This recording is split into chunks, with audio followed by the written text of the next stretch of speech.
ingin tahu panggung politik PIK 2 dan PSN ini seperti apa. Terus mempertimbangkan aspek sosial. Mana dia berusaha di situ, maka masyarakat lingkungan itu juga harus terdampak positif.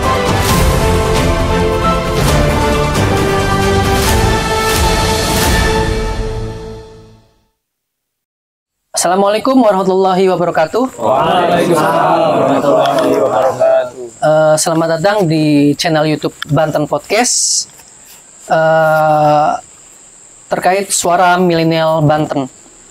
Kali ini kita akan membahas topik yang sangat menarik yang mungkin sampai saat ini masih booming dan masih bergulir dan belum terselesaikan. Yang tentunya ini berdampak bagi masa depan Banten ke depan gitu kan.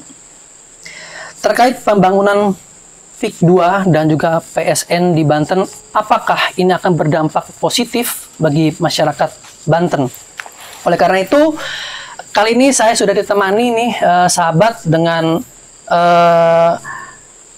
organisasi milenial Banten bergabung. Nih, selamat datang semuanya. Sahabat-sahabat semuanya. Kayaknya lemas amat nih puasanya nih.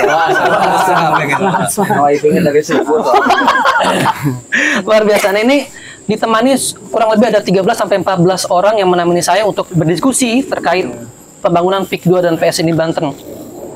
Dan mungkin sahabat juga udah pada tahu ya, pembangunan PIK 2 dan PSN di Banten ini masih bergulir dan masih ramai dan masih layak diperbincangkan sampai saat ini gitu ya. Nah, mungkin langsung saja sebenarnya ini sahabat, karena ini mungkin juga sahabat Banten Podcast juga ingin tahu suara milenial Banten terkait PIK 2 dan PSN. Untuk pertanyaan pertama mungkin terserah nanti siapa yang mau jawab ya. Menurut, kan ini laki-laki, mungkin gua lu aja ya. Menurut kalian semua nih, lu yang mau jawab lah siapa. Menurut lu nih, dampak positif pembangunan PIK 2 dan PS ini jika dikaitkan dengan sektor pariwisata dan juga lokal itu seperti apa? Siapa yang mau jawab? Ya. Sok, siap. Ya baik, terima kasih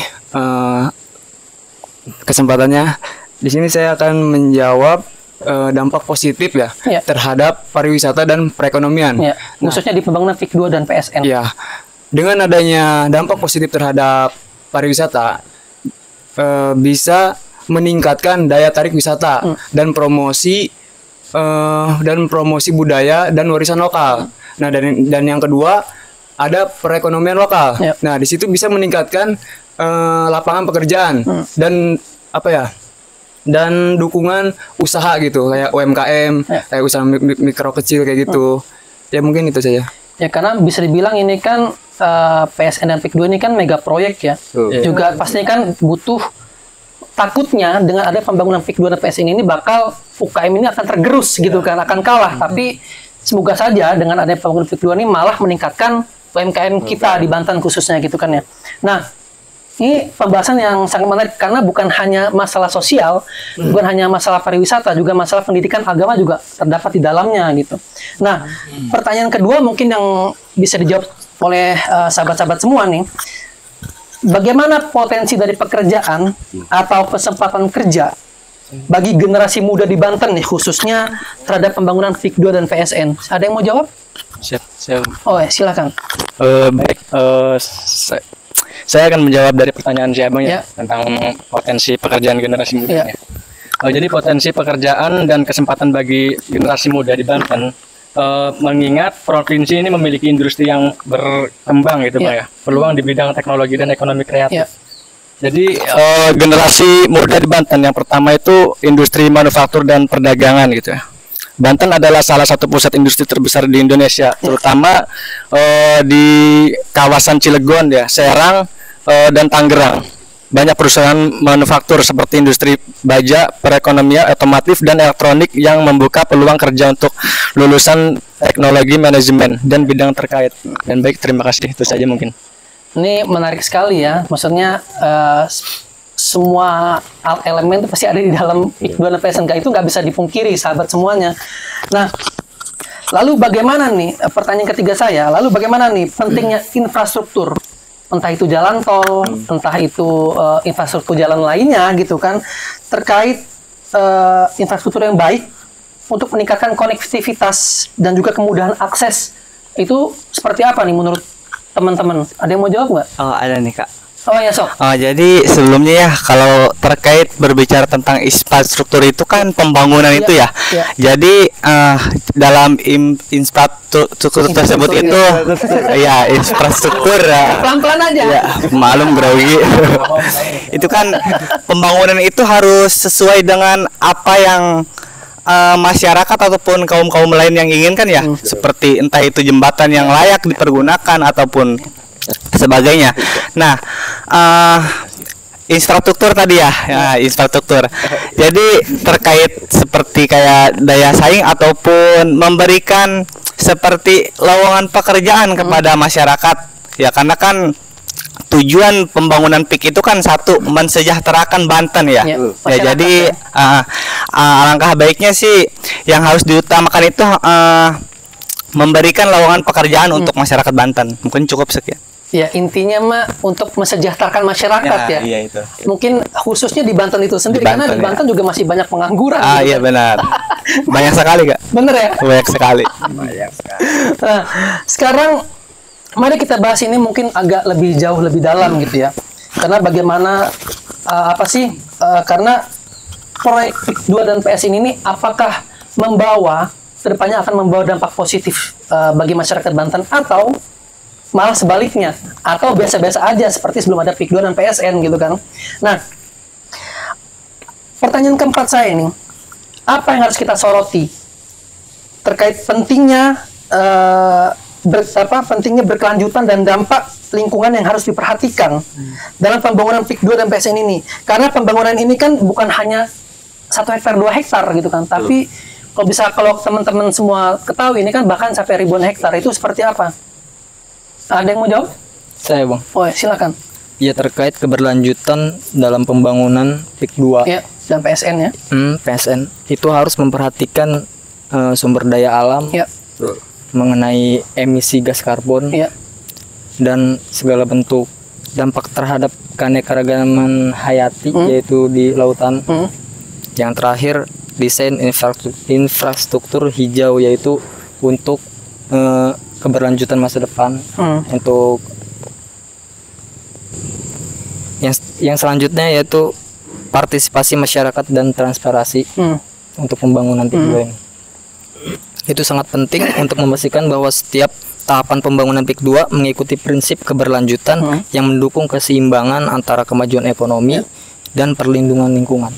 Itu saja, terima kasih. Oke. Nah, kita tahu nih PIK 2 dan PSN ini kan bukan hanya menyangkut soal pariwisata. Selain properti juga ada pariwisata dan juga ada agama, pendidikan dan lain sebagainya itu kan. Nah, terkait sektor pariwisata, bagaimana nih dapat meningkatkan pendapatan daerah, khususnya Provinsi Banten? Baik, saya akan menjelaskan. Ya. Sektor pariwisata dapat meningkatkan pendapatan daerah melalui pajak dan retribusi. Contohnya pajak hotel, pajak restoran, dan pajak pariwisata. Seperti itu. Ya, karena pariwisata juga pastinya di PIK 2 ini juga banyak tentunya kan. Karena ini kan tropical coastline itu kan, bukan hanya properti, juga ada di situ sektor pariwisata. Yang kita lihat kan Pantai Aloha, seperti Pantai Aloha juga kan sangat menarik wisatawan juga gitu kan ya. Nah, teman-teman juga pasti tahu nih, pasti dalam pembangunan PIK 2 melibatkan investor, melibatkan aparatur negara, aparatur pemerintahan daerah gitu kan, juga melibatkan investor asing. Nah, terus bagaimana nih potensi-potensi yang ada di PIK 2 dan PSN ini yang bisa menarik perhatian investor daerah di luar daerah ya, bahkan investor asing itu seperti apa? Saya mau jawab. Ya, Sok. Jadi terkait tentang investor ya, kita harus mengungkapkan tentang potensinya investasi dalam segala investasi supaya si investor itu tertarik dalam pembangunan PIK 2 atau PSN itu. Jadi supaya orang-orang itu ikut berinvestasi pada PIK 2 itu. Ya, yang jelasnya begini, terkait investor itu kita harus buat mereka nyaman dan aman. Bagaimana caranya? Caranya adalah dimulai dari diri kita sebagai kaum muda, kaum milenial. Bagaimana caranya investor asing itu tidak lagi alergi untuk masuk ke bank. Setuju. Dengan apa ya? Kayak ya punten ya, kayak ada oknum ngejejawara gitu. Aing ge. Sementara ya mohon maaf ya. Iya. Orang-orang kitanya adem-adem ayem. Orang-orang kitanya adem-adem ayem, tapi ada segelintir oknum yang coba-coba cari keuntungan untuk perutnya sendiri. Mereka mengadu anak Banten sendiri yang mohon maaf ari-arinya dikubur di Banten.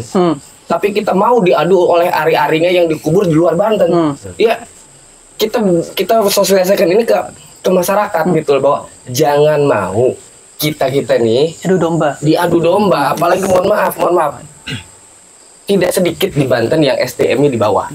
Nah, pemahaman ini yang harus kita berikan ke masyarakat luas, bahwa jangan pernah takut.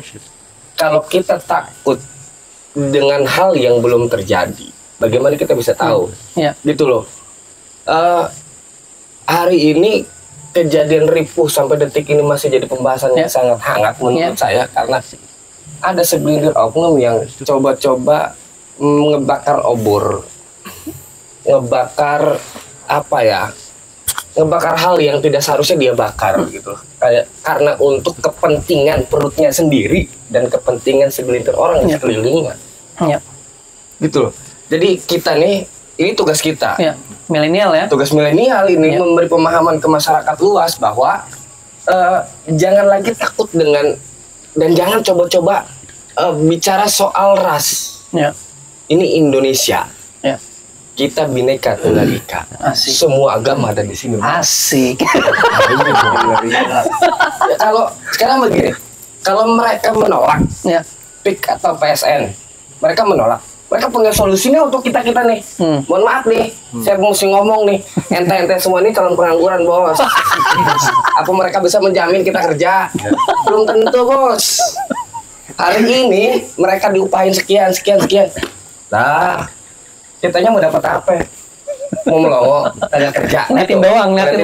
Minimal begini, ketika PIK 2 itu dibangun, PSN nih, masa iya tukang sapu aja harus ngambil dari luar? Gitu loh.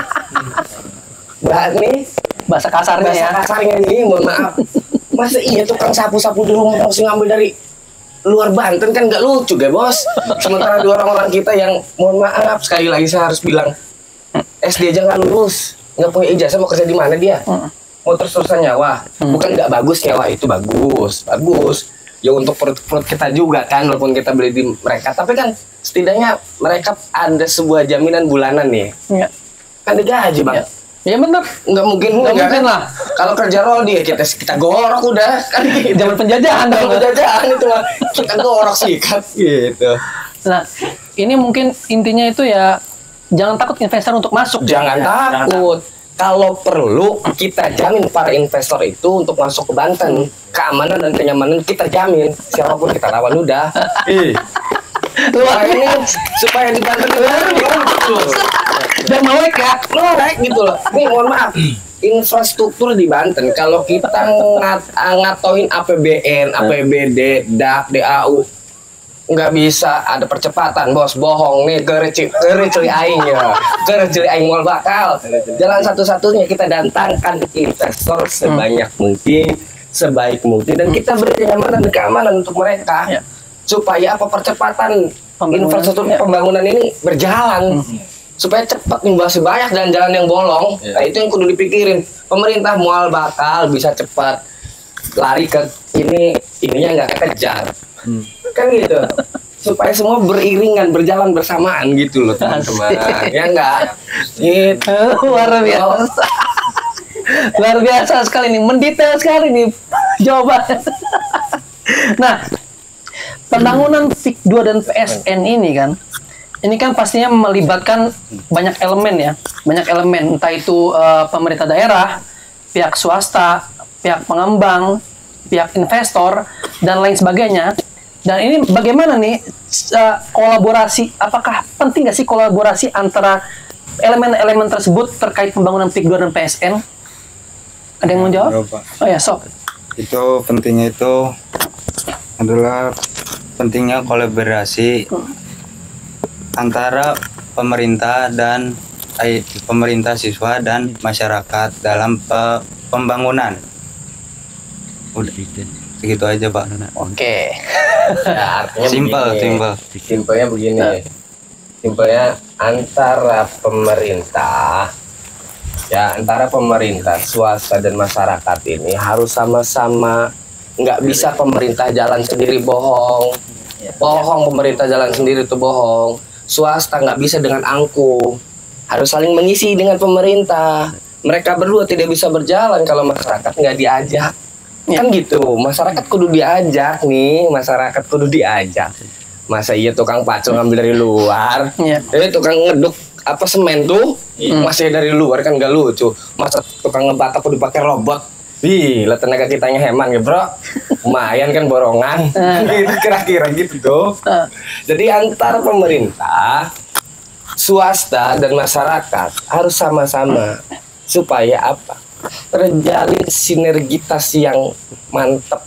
Nggak bisa pemerintah jalan sendiri, Bos. Pemerintah butuh duit juga. Swasta nggak bisa juga, mereka seenak-enaknya kan kudu ada izin AMDAL segala macam. Itu kan mesti bekerja sama dengan pemerintah tuh. Dari mana dia nanti kerjasamanya? Dengan masyarakat. Diajak ke masyarakat. Mang, saya bisa apa? Kalau nonko, kita mau bisa macul doang. Ya sebagian macul marana kok. Kan gitu kira-kira. Saya bisa apa? Udah kopi marana kok. Kan gitu bagi-bagi tugas gitu. Ya sesuai dengan apa yang sesuai dengan kapasitasnya, dengan apa yang bisa dia lakukan. Ya.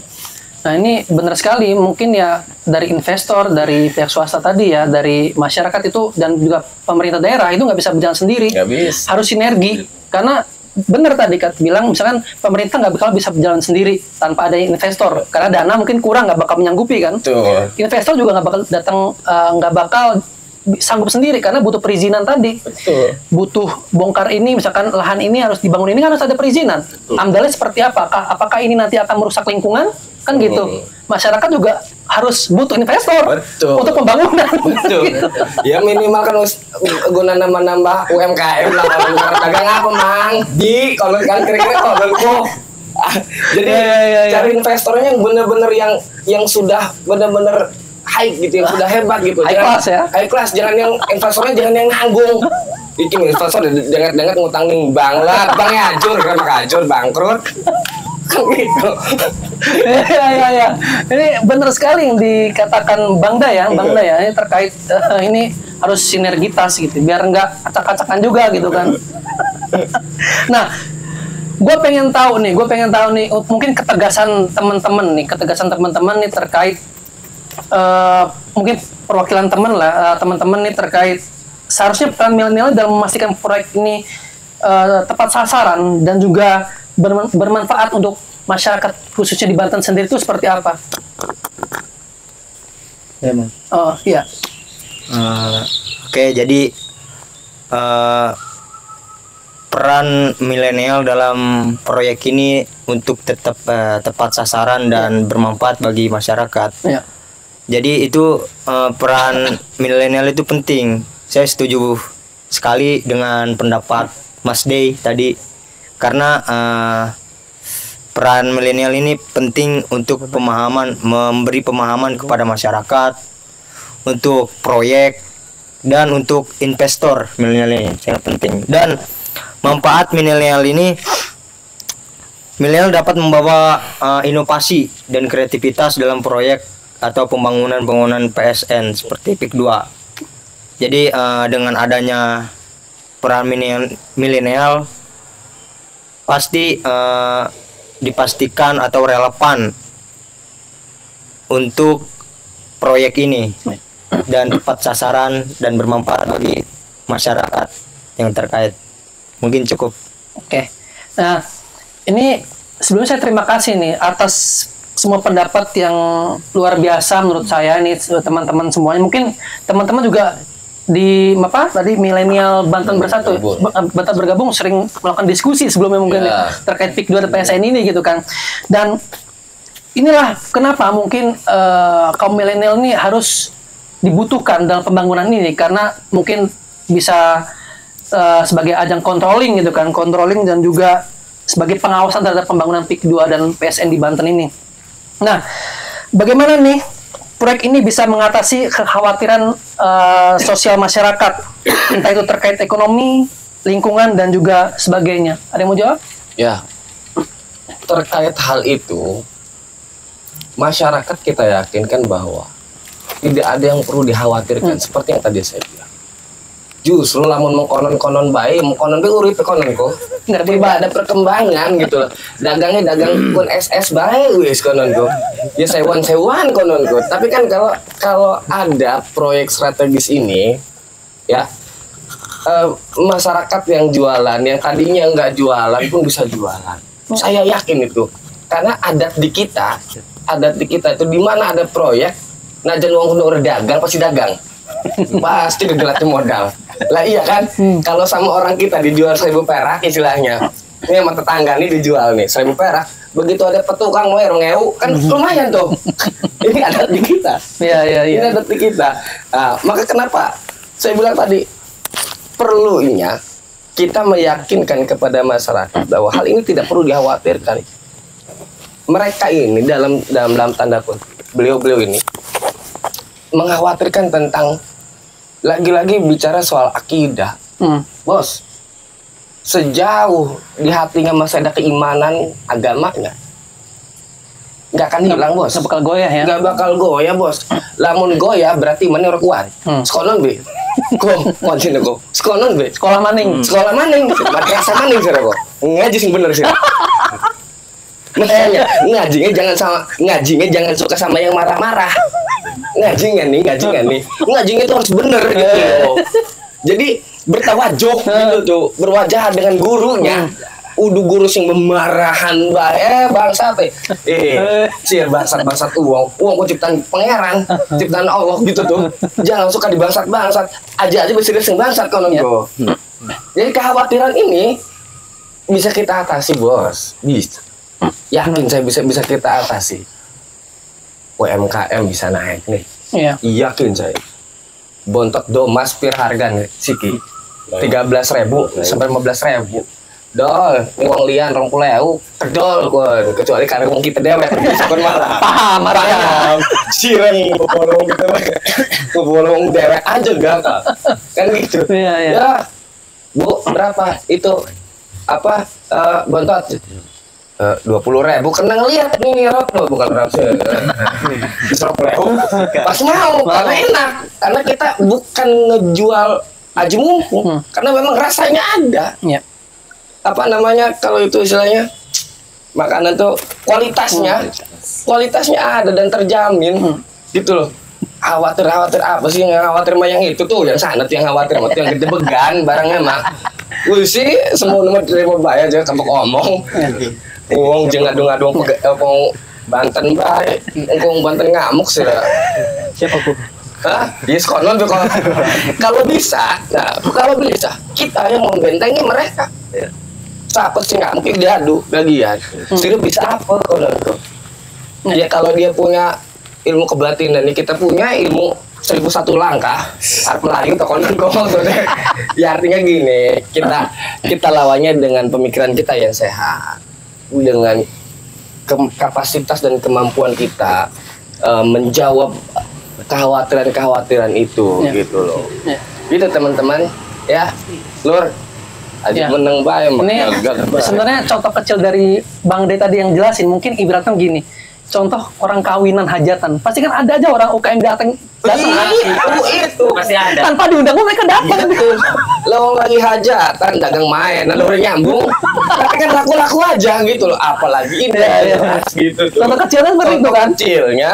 Jadi nggak usah khawatir sama Bang De. Nggak usah khawatir. Dia ngambil-ngambil akan sampah atau kalau ngambil selain. Ya. lumayan kan per bulan. Berapa? 300.000 misalnya per bulan, satu rumah kali berapa rumah? Untung gede, kos. Cuma ngebuang limbah doang. Aku bisa dijual maning kalau 6 bulan. Kita kira. Kita jual. Ada keuntungan dari rumah itu. Kan gitu. Ini saya nangkep banget apa yang Bang De katakan gitu kan.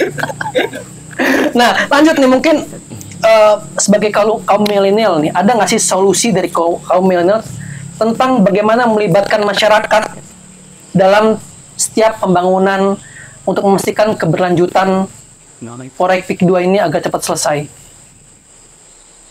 Saya mau jawab. Siap, so. Sebenarnya saya bukan pemberi solusi terbaik. Mencari solusi bersama mungkin. Tapi kan kalau dari ngelihat dari aspek infrastruktur, apalagi tadi budaya, terus masyarakat, segala macamnya. Kalau solusinya itu kan yang tadi dibilang sama Bang De, harus benar-benar bisa merangkul masyarakat kepada pembangunan PSN ini. Entah si pemerintah, entah si mandornya tah. Masa ya tadi dibilang, masa kita mau ngambil tukang sapu dari luar nggak keren. Orang misalkan di sini apa di PIK Kontang lah, yang kerja tukang sapu, orang Pandeglang pulang pergi kerja di mana? Di sono, di dekat PSN, di PIK ya. Kerja jadi apa? Jadi tukang sapu. Jauh-jauh jadi tukang sapu doang. Dari Pandeglang ke PIK 2. Jelek lah. Ya orang-orang situ aja, masyarakat sekitar aja yang dilibatkan, yang dekat-dekat dulu. Kalau yang dekat ada, ngapain kita ngambil yang jauh kan gitu. Masyarakat dulu. Intinya pemerintah atau kepala pembangunan proyek strategis nasional ini pandai-pandai merangkul masyarakat sekitar. Itu aja sih dari. Khususnya yang terdampak ya. Yang terdampak dulu aja. Kalau orang yang terdampak itu dia tidak difasilitasi, ya kita yang turun.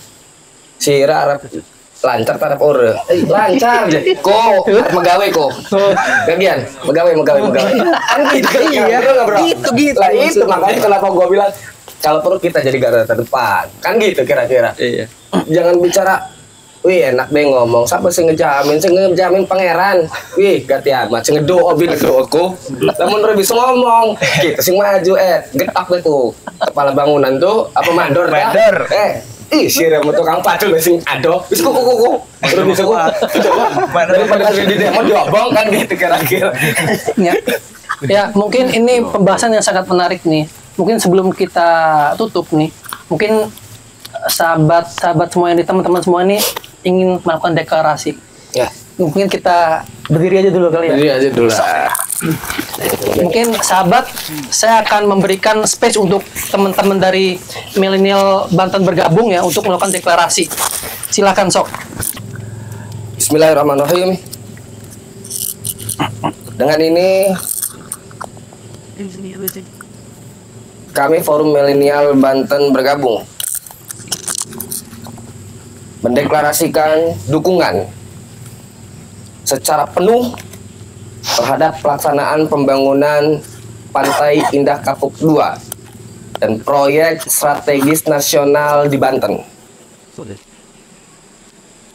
Satu,